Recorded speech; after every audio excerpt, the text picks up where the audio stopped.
Paul's warning in 2 Timothy 4:3-4 remains relevant today.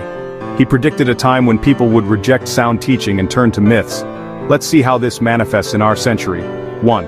Prosperity gospel. Many preachers promise wealth and comfort instead of the cross of Christ.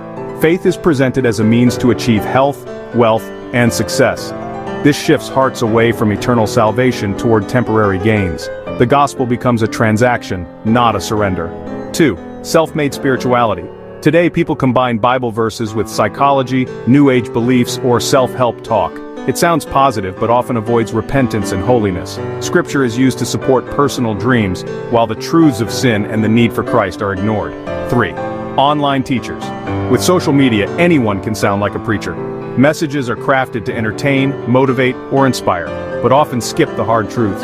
Sin, judgment, and obedience are set aside. Instead, people hear what feels good, not what leads to life. Paul's words are fulfilled before our eyes. Many prefer easy myths over the saving truth, but the call for us is clear. Hold on to God's word, endure sound teaching, and follow Christ even when his message is not popular.